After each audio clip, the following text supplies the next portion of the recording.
বাইরে ভাই, আমি আজ কেমন এক জায়গায় আসছি যা আপনারা না দেখলে বিশ্বাস করতে পারবেন না। আমাদের হারুকান্দি ইউনিয়নে ফৌজনগর গ্রামের চরের আমাদের কৃষক ইসলাম ভাই, তিনি একটি বেগুন ক্ষেত করেছেন। সে এমন ফলন ফলাইছে যে এটা আপনারা না দেখলে বিশ্বাস করতে পারবেন না। কারণ চায়নারাও ফেল। চায়নারা যে আমরা ফেসবুকে ইউটিউবে দেখি, চায়নারা যে চাষাবাদ করে, তাদের গাছের নিচ দিয়ে শুধু ফসল দেখা যায়, বীজ যে ধরনের ফলন হয় তার চাইতেও ভালো ফলন ফলাইছে আমাদের ইসলাম ভাই। আমরা আজ ইসলাম ভাইয়ের সাথে কথা বলবো এবং আপনাদেরকে দেখাবো কি রকম বেগুন ধরছে তার জমিতে। আসেন।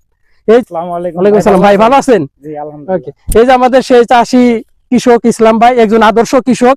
আসলে তাকে আমাদের কৃষি অফিসের মাধ্যমে সরকারি ভাবে পুরস্কৃত করা উচিত, যে এত সুন্দর ফলন সে ফলাইছে আমাদের এই দেশের এই চর অঞ্চলের এই বেলে মাটির মধ্যে।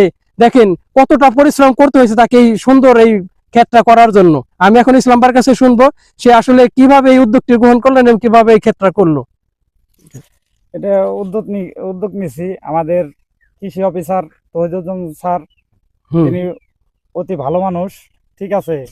উনি আমাদের প্রশিক্ষণ দিয়েছে। আর আইসা এই সরজমিনে আইসা উনি আমাদের দেখাই দিয়েছে কিভাবে করতে হবে, ঠিক আছে। আর সাথে আছে রাজীব বাবু, সহকারী কৃষি অফিসার, ঠিক আছে। আপনার এই যে জমিটা তো আপনার নিজের জমি না? হ্যাঁ, এই জমিটা আমার নিজের। আচ্ছা, আপনি প্রতি সপ্তাহে কত মন বেগুন এখান থেকে করেন, সেতে পারেন? ওইভাবে তো ঠিক কি করি নাই, তবে আনুমানিক 2 দিন পর পর আর কি 15 মন 20 মন। এখন বেগুনের দাম আছে কত করে মন? এখন 800 টাকা মন। তাহলে দেখেন সে প্রতি 2 দিন পর পর প্রায় 15 মন বেগুন এই ক্ষেত থেকে তুলতে পারে। তাহলে 800 টাকা মন বেগুন আছে। তাহলে দেখেন আপনার এই ক্ষেতটা করতে ভাই কত টাকা খরচ হয়েছে এই পর্যন্ত?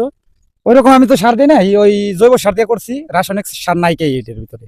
এর জন্য গাছের দেন কিরকম গ্রোথ আর ফলন। আসলে আমাদের ইসলাম ভাই এই ক্ষেত্রে রাসায়নিক সার ব্যবহার কম করছে, সে জৈব সার ব্যবহার করছে, যার কারণে গাছের কালার গুলো দেখেন এত সুন্দর কালার, কালো মিসমিস হয়ে গেছে, ঠিক আছে। আর দেশি বেগুন, তাই না? আমাদের দেশাল বেগুন। হ্যাঁ, দেশাল বেগুন। আমি চাই এই ইসলাম ভাইকে কৃষি অফিসের মাধ্যমে আরো তাকে অর্থায়ন যদি করা হয় তাহলে সে আরো ভালো কিছু করতে পারবে, ঠিক আছে। আমি আপনাদেরকে বেগুন ক্ষেত্রে এখন ঘুরিয়ে একটু দেখাচ্ছি। ধন্যবাদ ইসলাম ভাইকে। আর ইসলাম ভাই থেকে কেউ বেকার বসে না থেকে আমরা যদি আত্মকর্ম সংস্থান করে থাকি, এভাবে যদি কৃষিকাজে করি, তাহলে আমাদের আসলে খাদ্যের অভাব হবে না, ফসলের অভাব হবে না। তাই আমরা অবশ্যই চেষ্টা করব আমাদের অন্যান্য কাজের পাশাপাশিও যদি আমরা কৃষিকাজটা ভালোভাবে করি, তাহলে আমাদের জীবনে সচ্ছলতা ফিরে আসা সম্ভব। আপনাদেরকে এখন আমি বেগুন গাছগুলো দেখাচ্ছি। ধন্যবাদ। ঠিক আছে, ধন্যবাদ। ওকে, দেখেন কি পরিমাণ বেগুন ধরছে এই যে গাছে।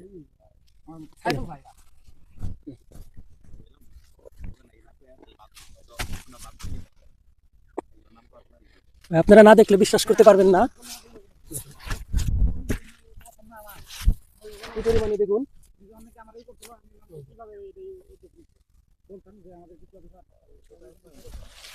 এখানে প্রায় 1 একর জমি, 1 একর জমিতে বেগুন চাষ করছে, সব দেশাল বেগুন।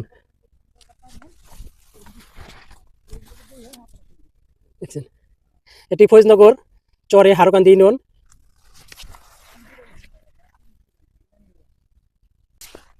ভিডিওটি যারা দেখবেন অবশ্যই শেয়ার করে দিবেন, যাতে অন্যান্য চাষি ভাইরাও দেখে উদ্বুদ্ধ হয়ে আরো তারা এই ধরনের চাষ করে।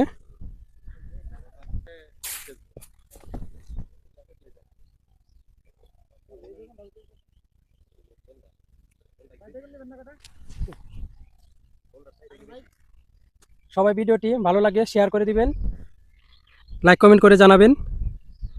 ধন্যবাদ সবাইকে। আসসালামু আলাইকুম।